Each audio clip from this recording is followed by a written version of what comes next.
Hi all from my side, and thank you again for inviting me in this very well organized event. My name is Ioanna Barouni, and I'm employed at Aurora Energy Research. And today we would like to show you Aurora's view on the bankability and financing of large renewable energy projects. So the agenda we put together to touch upon this is to first introduce the company, what it does, in case somebody is not very familiar with Aurora yet. And then we will be looking at the company's capacity build-out projections, not only for Romania, but also for some other countries in the broader Southern Eastern European region. After that, we will be discussing a little bit what the support schemes are looking today for renewables, and we will basically see that when we're talking about support schemes in this time and day, we basically have to include batteries alongside renewables. Next, we will refocus back to Romania, and we will discuss the merchant project economics for both solar and wind, and we will conclude this presentation with some key takeaways. Starting about what Aurora does, it provides a market-leading forecast, and the focus is on the long-term forecasting for wholesale electricity prices. You can see on the map the coverage that we provide today. We have physical presence in 17 places around the world, and in 2024, our curves, our prices were used to support more than 150 transactions in the renewable energy sector plus storage. So we said that we will be discussing the build-out projections. Before doing so, we need to understand which are the available routes to market. So we basically have three. We have the subsidized capacities, we have the PPA-backed capacities, and we, of course, have the fully merchant renewable assets.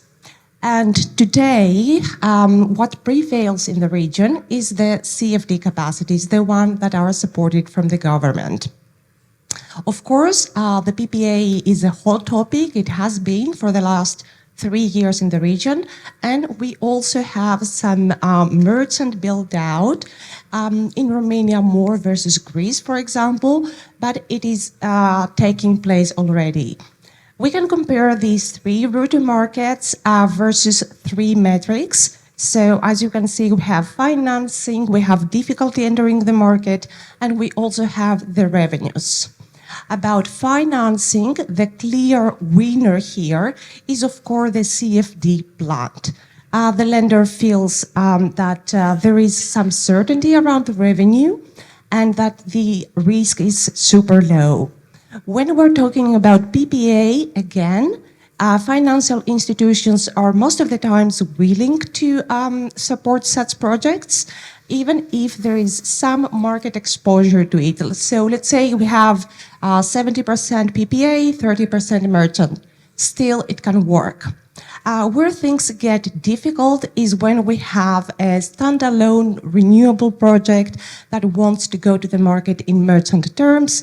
Of course, on top of all other financing risks, the lenders are also considering the volatility in the power markets.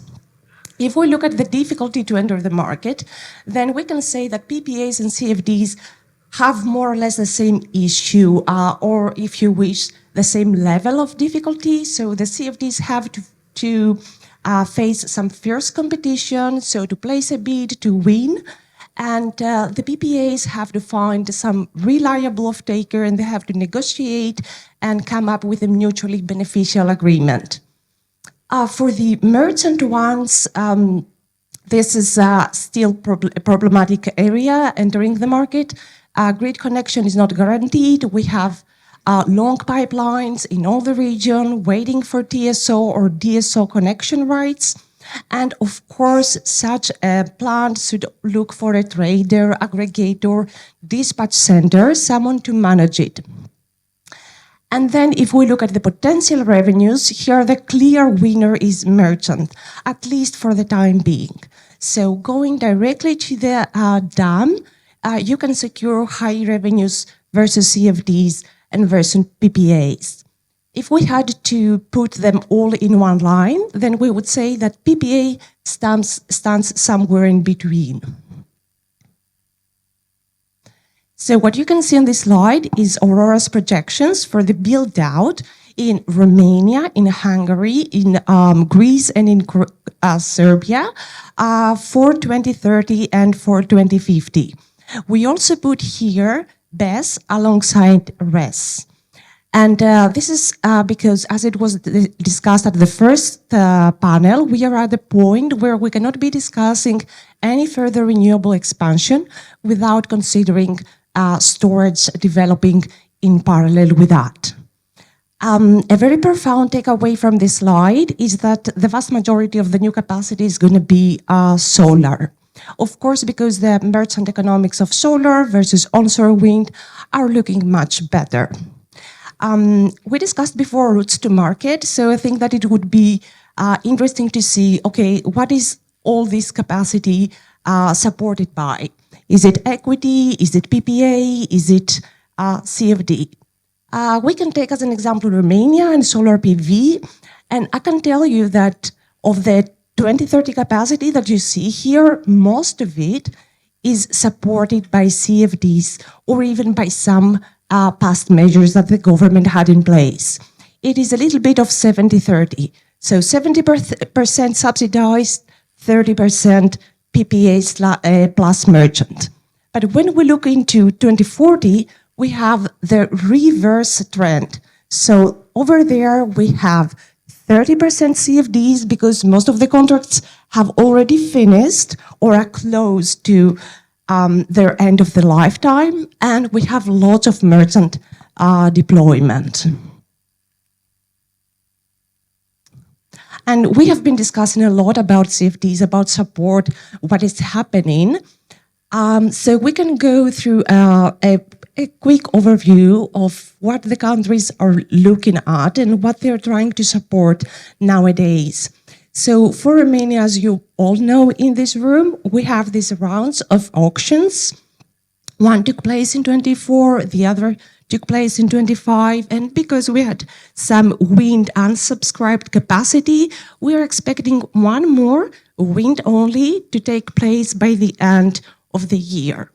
What is important here to say is that the weighted average winning price was in both cases much lower than the ceiling price. And this is indicative of the competition and of who are actually the ones that can go to these CFDs and win and who cannot really participate. Next, we have Bulgaria. So Bulgaria is a prime example of a country that has recognized the fact that battery is the future. So what they've been doing is a series of auctions in which they award both solar and BESS capacity. Provided that all the awarded capacity is actually built, then the country will be able to basically surpass their NECP target for both solar and BESS, the one that have put for 2030. Next, we have Greece. So Greece hasn't had any CFD for standalone renewables since 2018. What is important from all this slide is basically the bottom right graph. And what we are showing there is that the CFD winners have actually been leaving the scheme because they were allowed to for a period of 2 years, and they're going straight to the day-ahead market to make high revenues. And they have the opportunity to go back to the CFD scheme. Instead of supporting standalone renewables anymore, Greece is also supporting largely batteries. So we have lots of measures. So we have auctions, we have grid priority connection, we have fast track licensing and everything. If all that materializes, again, the country is going to be way above its NECP target. But of course, as also discussed at the first panel, while all this is fine and there is lots of opportunity out there and lots of initiative from the government, on the ground we haven't seen any batteries just yet. And lastly, we have Serbia. So what Serbia is doing at the moment is a series of auctions to support both wind and solar technology, provided that they do complete the third auction too, and that all these capacities are going to be installed, then we will be missing around 1.3 giga to reach the 2030 NCP target, and this 1.3 giga could come either from PPA-backed plants or purely merchant. So now that we covered CFDs for batteries and for renewables, we go into the merchant aspect. So what you can see here is Aurora's projection for commodity prices for Romania, and this comes from the July 25 report. So we're going to be having the new report out in October 25, but this is basically the latest available. We should be looking at the orange line, central, most probable scenario. What we can say about the commodity prices is that they are very important as they kind of represent the higher threshold for the wholesale price. We know that at the moment, the majority of the time, what sets the price are gas plants. So the price of the gas and the price of the CO2 are super important in this aspect. What you can see here is that in the short term, we're going to be having a little bit of increase, but then a recovery of the prices. The recovery is coming from a couple of factors, one of them being that the EU seems to be ready to ask for less gas storage. And another one is that we have lots of LNG terminals like USA, Qatari LNG terminals, which are ready to operate, and this is going to ease the competition. But going towards the end of the horizon, so 2060, we see a small slight upward trend, and this actually comes from the fact that all European production of gas is expected to be eliminated, to cease, while Asia will be having lots of demand for gas in the future. And when we're looking at carbon prices, they are, of course, we expect them to keep increasing over time, and this is mainly policy-driven. So provided that the European Commission is going to stick to this net zero scenario and that things are going to get maybe even stricter than today. Thank you. So what you see here is baseload orange, wind capture price blue, solar capture price green for Romania from Aurora's July 25 report. Key takeaways here is that, of course, in the early years, we see how all these curves follow the commodity prices, but then in the mid to long term, they kind of stabilize. Why is that? We keep having increasing prices in commodities, but at the same time, lots of renewables, lots of storage in the system. Another very profound but important factor here is the discount of solar to baseload. Wind is not cannibalized because of its generation profile, but solar, especially post 35 or so, is really suffering. But what really matters is how the capture price relates to the LCOE. So here you can see for all these countries that we have been discussing, for years 26 and 2040, baseload gray, wind blue, and solar green, prices for these years. And we've put the LCOE on the capture price. As you can see, even in 2040, there are healthy margins and renewable plants can still be can still make their money back, of course, given the fact that the discount rate that we have assumed here is around 8 and 9%. And last slide. So based on what we've discussed and where we stand today, not only in Romania, but in the broader region, if you want to talk about the bankability and financing of large renewable projects, there are a couple of things to keep in mind. So what we need the strong decarbonization targets to stay in place. We need more demand, and this demand is going to probably come not only from GDP growth, but also from the electrification of other sectors like transportation.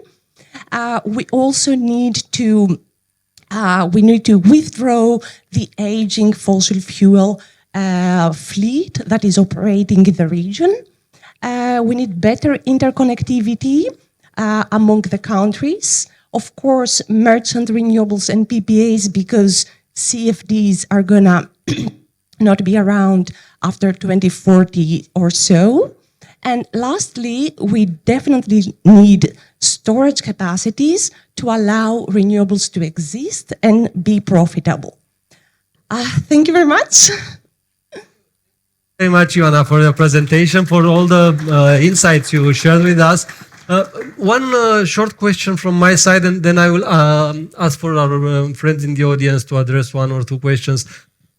Do you consider yourself as Aurora team in the optimistic camp or not necessary when it comes with your projections compared with the competitors in the market? Because the one before the last slide, it was very encouraging for all the people in the room.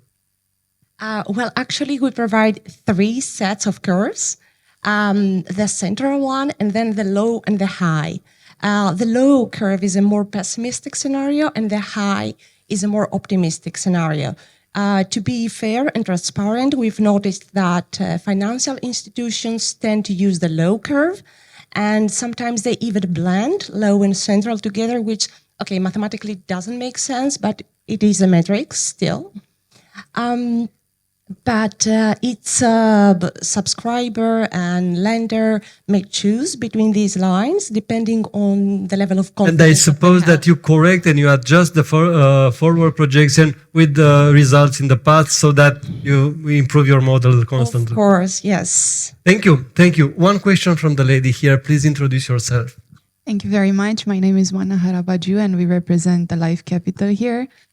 It was a very interesting slide regarding the cannibalization of solar capture prices in Romania. How can market players leverage aggregation and long-term PPAs to stabilize revenues for producers while still keeping the electricity affordable for the end consumers? So now, okay, we're mixing wholesale with retail here. But when it comes to wholesale for solar technology not to suffer that much, first of all, we need storage in the system. So batteries are the ones that can scoop all the negative prices and the low prices from the system and thus give solar a break. But when it comes to how wholesale translates into retail, that's a matter of the Ministry of Energy, a matter of the regulator, and we've seen that wholesale and retail correlate in different manners in different regions. Thank you. Thank you for the answer. One last call from you, if you are interested in something else from Ioanna's presentation. Not at the moment. Thank you very much, Ioanna, and it was great to have you here. And we are looking forward for the next formats of cooperation. Thank you very much.